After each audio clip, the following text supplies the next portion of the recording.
नमस्कार, India news देख रहे हैं आप। आपके साथ मैं अभिषेक पांडे। इस बुलेटिन की शुरुआत बड़ी खबर के साथ करेंगे। रूस यूक्रेन युद्ध से जुड़ी बड़ी खबर सामने आ रही है। काला सागर में रूस यूक्रेन में सीज फायर और एनर्जी सेक्टर पर भी रूस यूक्रेन अब हमले नहीं कर सकेंगे। ट्रंप और पुतिन के बीच वीडियो मीटिंग हुई है। सीज फायर को लेकर दोनों के बीच बातचीत हुई है। अमेरिका के राष्ट्रपति ट्रंप ने कहा कि हो गई डील। ये बड़ी खबर निकलकर सामने आ रही है। रूस यूक्रेन युद्ध से जुड़ी बड़ी खबर निकलकर सामने आ रही है। काला सागर में रूस यूक्रेन में सीज फायर हुआ है और अमेरिका ने मंगलवार को एक बड़ा ऐलान करते हुए कहा कि राष्ट्रपति डोनाल्ड ट्रंप ने रूस और यूक्रेन के साथ कई अहम समझौतों पर हस्ताक्षर किए हैं। इन समझौतों के बाद अब काला सागर में सीज फायर लागू होगा और यूक्रेन में ऊर्जा इंफ्रास्ट्रक्चर पर हो रहे हमले भी रुक जाएंगे। इस समझौते से पहले सऊदी अरब में रूस अमेरिका में कई दौर की बातचीत हुई। इस बीच ट्रंप और पुतिन ने भी वर्चुअल मीटिंग की है। मसलन यह ऐतिहासिक करार अमेरिकी राष्ट्रपति ट्रंप और रूसी राष्ट्रपति व्लादिमीर पुतिन के बीच हुई वीडियो मीटिंग के बाद हुआ है। व्हाइट हाउस ने बताया कि अमेरिका ने राष्ट्रपति डोनाल्ड ट्रंप की इस जरूरत को दोहराया कि रूस यूक्रेन संघर्ष में दोनों पक्षों की हत्याएं बंद होनी चाहिए, क्योंकि ये एक स्थायी शांति समझौते की दिशा में सबसे अहम है। अमेरिका ने मंगलवार को यूक्रेन और रूस के साथ अलग अलग समझौते किए ताकि काला सागर में सुरक्षित नौवहन सुनिश्चित किया जा सके। इसके अलावा दोनों देश एक दूसरे की ऊर्जा सुविधाओं पर भी हमले रोकने को तैयार हो गए हैं। अगर ये समझौते लागू होते हैं तो रूस और यूक्रेन में व्यापार युद्ध विराम की दिशा में अब तक की सबसे स्पष्ट प्रगति होगी। अमेरिका ने इसे यूक्रेन और रूस के 3 साल पुराने युद्ध को समाप्त करने के लिए शांति वार्ता की दिशा में बहुत बड़ा कदम बताया है।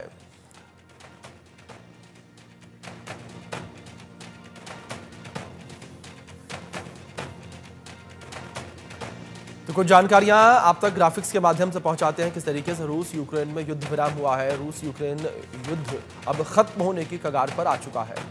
ट्रंप और पुतिन के बीच वीडियो मीटिंग के बाद ये समझौता हुआ है।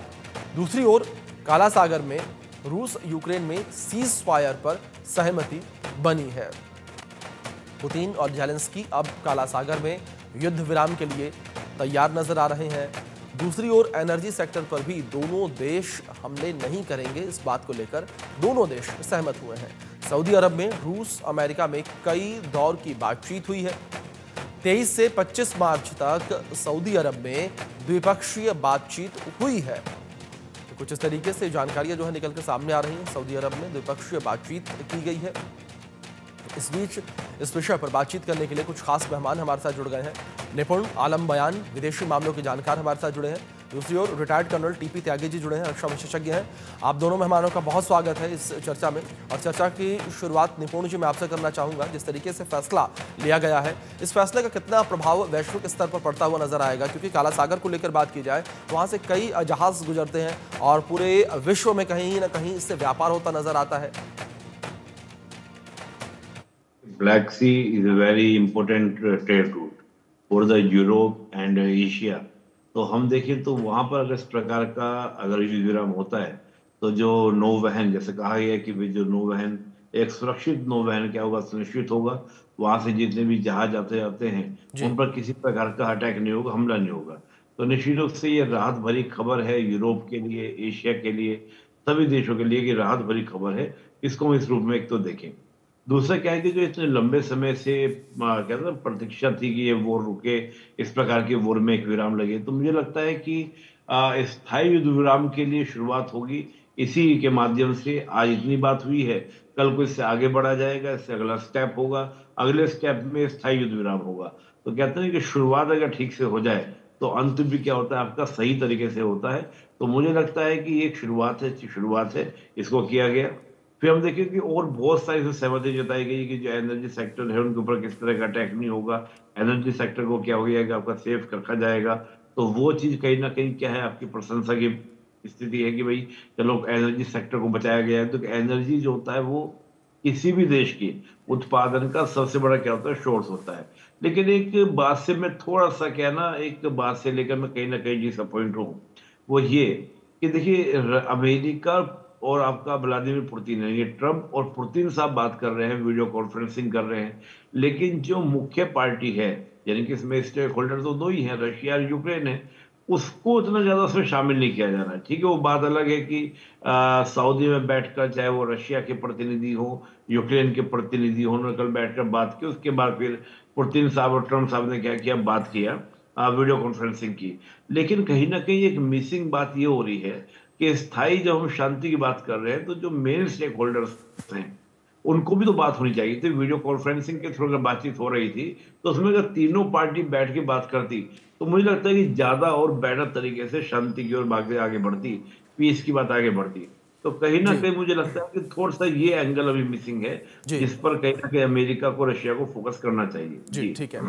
त्यागी साहब, अगर बात इस युद्ध विराम को लेकर की जाए, तो इस युद्ध विराम के बाद जो मालवाहक नावें वहां से जाती हैं, अगर उन लोगों को बात करें जो व्यापारी, जो उनका सामान वहां से जाता है, उनकी सुरक्षा कितनी सुनिश्चित होती नजर आएगी, या अभी भी वहां से व्यापार करना, काला सागर से व्यापार करना असुरक्षित रहेगा? क्योंकि कई मौकों पर हमने देखा त्यागी साहब कि युद्ध विराम तो हुआ, लेकिन सीज फायर का उल्लंघन जो है दोनों देशों की तरफ से किया गया। जी सर, हम आशा करते हैं कि ये जो सीज फायर का समझौता हुआ है ये लागू हो, लेकिन ये लागू होता हुआ दिखाई नहीं दे रहा। क्या 2022 में समझौता नहीं हुआ था?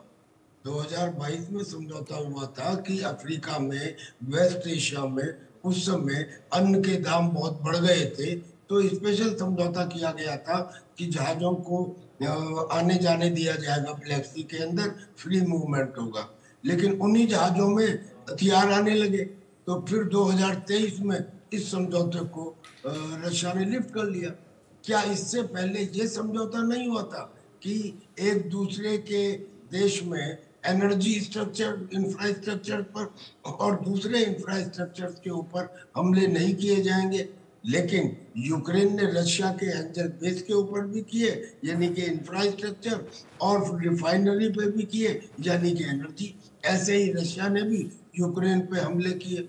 और अब ये समझौता हुआ, इस समझौते में पहला तो पॉइंट यही है कि वो तो शामिल ही नहीं है। जब दो अपोजिंग पार्टी एक दूसरे के सामने नहीं बैठती, तो तीसरा आदमी जो बात बोलता है उसमें कहीं ना कहीं लोच रह जाता है। अब लोच को यहाँ से समझिए, जैसे ही ये समझौते की डील वाशिंगटन ने अनाउंस की, रशिया ने अनाउंस कर दिया, कहने लगे हमारे जो बैंक्स हैं, हमारे जो प्रोड्यूसर हैं, हमारे जो एक्सपोर्टर हैं, जो फूड और फर्टिलाइजर को व्यापार करते हैं, उनके ऊपर से सैंक्शंस रशिया हटाए। और अमेरिका ने एक लाइन ये लिख दी थी उसमें समझौते में कि रशिया के इंटरनेशनल व्यापार का ख्याल रखा जाएगा। तो जेलेंस्की ने तुरंत बोल दिया कि रशिया के ऊपर सैंक्शंस हटनी नहीं चाहिए, बल्कि और लगनी चाहिए। और उसने कहा कि इतना ही नहीं, मुझे हथियार और देने चाहिए। अब अगर ये सीज फायर की तरफ बढ़ रहे हैं, तो हथियार क्यों मांग रहे हैं? और इतना ही नहीं, इन्होंने, यूक्रेन ने यह भी कह दिया कि जो ब्लैक सी है उसमें अगर रशिया के जहाज, यानी कि वारशिप ईस्टर्न पार्ट से, ईस्टर्न और ब्लैक सागर से आगे आते हैं, तो इसे आज के सीज फायर का वायलेशन माना जाएगा। यानी कि सीज फायर अभी स्टार्ट हुआ नहीं है, डेट अभी कंफर्म है नहीं, लेकिन उसको कब कब तोड़ा जाएगा ये बातें यूक्रेन ने बतानी शुरू कर दी। अगर ये पहली बार होती तो मान लेते कि गलती हो सकती है, लेकिन ये रिपीटेडली कई बार हो चुकी है। The trust deficit is zero, बिल्कुल कोई ट्रस्ट नहीं है एक दूसरे में। तो मुझे नहीं लगता कि ये सीज फायर एक ही रास्ता है, और वो रास्ता है कि या तो यूक्रेन में चुनाव हो, या जेलेंस्की सरेंडर करे, या जेलेंस्की का असैसिनेशन हो, या वेस्टर्न कंट्रीज ये तय कर लें कि हम यूक्रेन को अब और हथियार नहीं देंगे। इनके अलावा कोई और रास्ता by any stretch of imagination हमको तो दिखाई नहीं देता इस वार को खत्म करने का।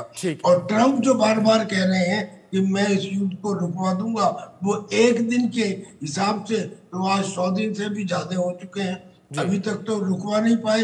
बल्कि ट्रम्प के आने के बाद में और नए लड़ाई झगड़े और शुरू हो गए हैं। क्या इजराइल और हमास में जो सो कॉल्ड शांति थी ब्रीच हुई कि नहीं हुई? जी ठीक है, इजराइल बिल्कुल बिल्कुल त्यागी साहब, इन्हीं शब्दों के साथ मैं वापस आऊंगा आपके पास, लेकिन इस बीच निपुण जी मैं आपका रुख करूंगा, बात करूंगा इस युद्ध विराम को लेकर कि नाटो और यूरोपीय संघ की जो रूस के प्रति नीति रही है, क्या उस नीति में बदलाव देखने को मिलेगा? क्योंकि पूरे युद्ध के दौरान यहाँ पर एक कड़ा रुख जो है अपनाया गया, लगातार रूस पर भी दबाव बनाने का प्रयास किया गया, लेकिन रूस जो है वो मानता नजर नहीं आया। रूस ने हमले जो है लगातार अपने जारी रखे थे यूक्रेन के ऊपर। देखिए, अब मेरे को जो लगता है, जो आपने प्रश्न किया बहुत शानदार आपका प्रश्न है जी और ये काफी दिनों से चर्चा में भी चल रहा है। जी नाटो जो है, नाटो मुझे लगता है कि ये भूतकाल का विषय हो जाएगा जी और भविष्य का अगर नाटो होगा उसमें अमेरिका नहीं होगा, मुझे ऐसा जी लगता है। क्योंकि एलन मस्क ने भी करीब 1 मंथ पहले जी एक को पोस्ट किया था एक्स पर, और हम देखें डोनाल्ड ट्रम्प ने इस बात को बोला था। देखिए, अमेरिका ये कहता है कि 900 बिलियन का हमारा डिफेंस बजट है और उस डिफेंस बजट का 2/3 हम केवल यूरोप की सिक्योरिटी के लिए खर्च कर देते हैं। वाई? हम ये ऐसा क्यों कर रहे हैं? एलन मस्क का कहना ये था, जो मैंने उनका ट्वीट पढ़ा उस पर उनका कहना ये था, जो एक्सपोस्ट उन्होंने किया था, कि हम अगर अपने डिफेंस बजट को आधा कर दें और उस बजट को हम स्पेस की ओर लेकर जाएं, तो स्पेस में हम पैसा खर्च करें, तो उससे अमेरिका को ज्यादा हित है, ज्यादा इंटरेस्ट है, ज्यादा लाभ है। तो मैं मान के चल रहा हूँ कि इस प्रकार के स्टेटमेंट, और खुद मैं देख रहा हूँ कि यूरोप के अंदर इस बात को लेकर अफरा तफरी है।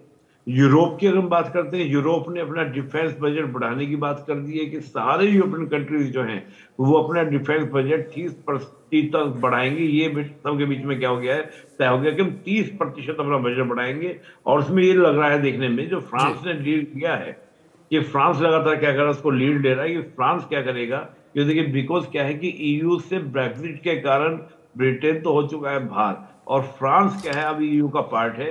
तो फ्रांस ये कह रहा है कि सारे के सारे यूरोपियन कंट्रीज को रूस से बचने के लिए क्या हो जाना चाहिए, फ्रांस के अम्ब्रेला में आ जाना चाहिए, न्यूक्लियर अम्ब्रेला में आ जाना चाहिए। जर्मनी को तो न्यूक्लियर वॉरहेड देने की बातचीत तक चल रही है।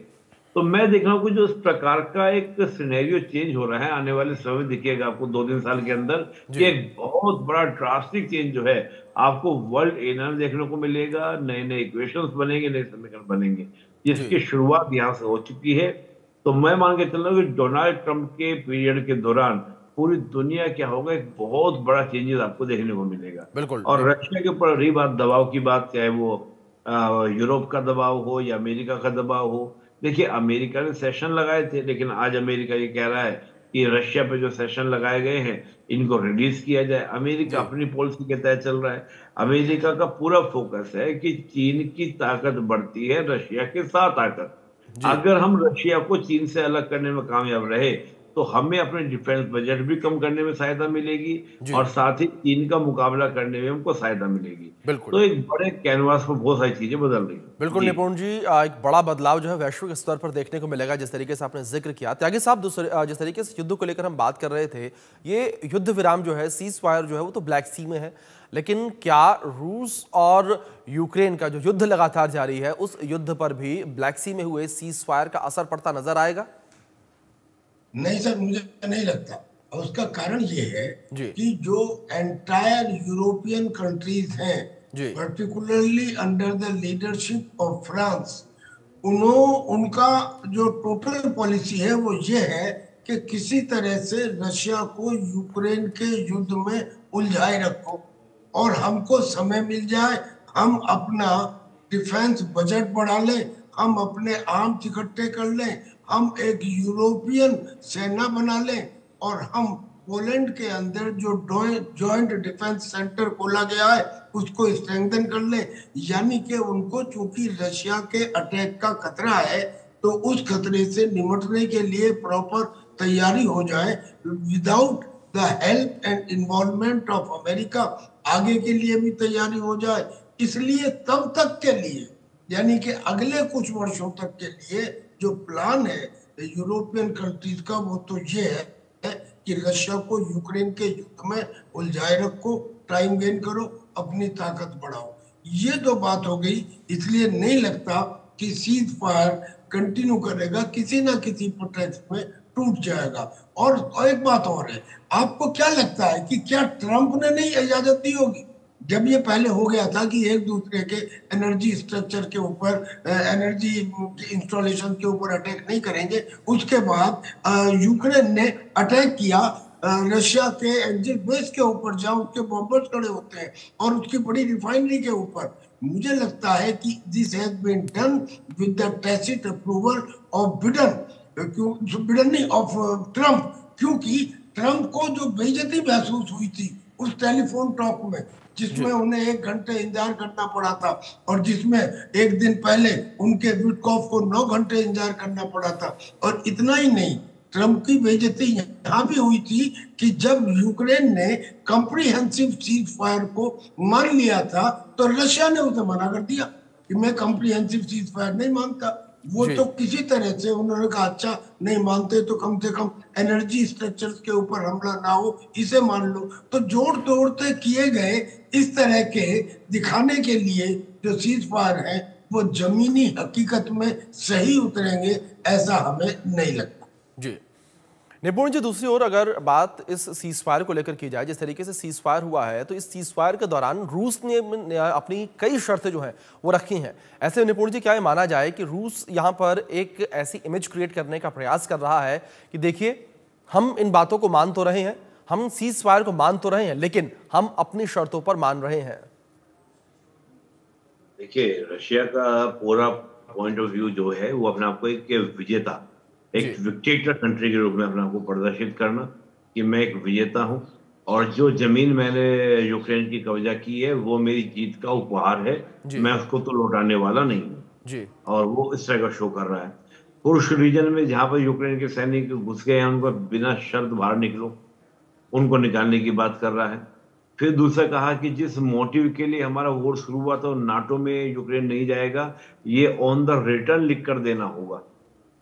और दूसरा कहा कि किसी भी तरीके से जो यूक्रेन का वेपनाइजेशन वेस्ट करता है वो बिल्कुल स्टॉप होगा, वेपनाइजेशन नहीं होगा, यूक्रेन की सेना भी एक लिमिटेशंस में होगी।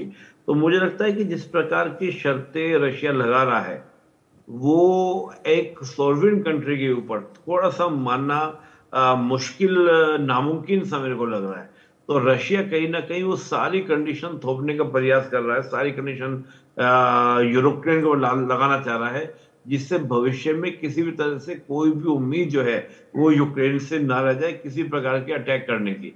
लेकिन मुझे इसमें ऐसा लगता है कि रशिया कहीं ना कहीं कामयाब भी होगा, क्योंकि जिस प्रकार अमेरिका के इंटरेस्ट है, और अमेरिका के बगैर यूक्रेन अकेला कुछ नहीं कर पाएगा, इवन यूरोप भी जो है वो यूक्रेन की मदद नहीं कर पाएगा। तो मुझे लगता है कहीं ना कहीं पुतिन साहब ने, जो भी हमारे त्यागी जी बोल रहे थे, बिल्कुल सही बोल रहे थे।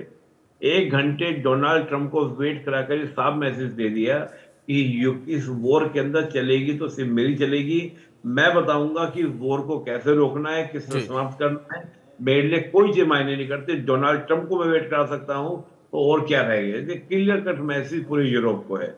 तो कहीं ना कहीं रशिया अपने आप को एक विनर कंट्री की तरह, एक विजेता की तरह पेश कर रहा है, और कहीं ना कहीं मुझे लगता है पुतिन साहब उसमें कामयाब भी होते मुझे दिख रहे हैं। बिल्कुल बिल्कुल सर, अब देखना ये होगा किस तरीके से जो सीज फायर किया गया है उसका उल्लंघन होगा, या किस तरीके से सीज फायर का यहाँ पर उल्लंघन नहीं होगा। दोनों देश जो हैं सहमति से सीज फायर को रोके रखते हैं। साथ ही साथ जिस तरीके से काला सागर में जो युद्ध की स्थिति बनी हुई थी, उस वजह से जो व्यापार रुका हुआ था तमाम देशों का, वो व्यापार किस तरीके से संचालित होता नजर आएगा।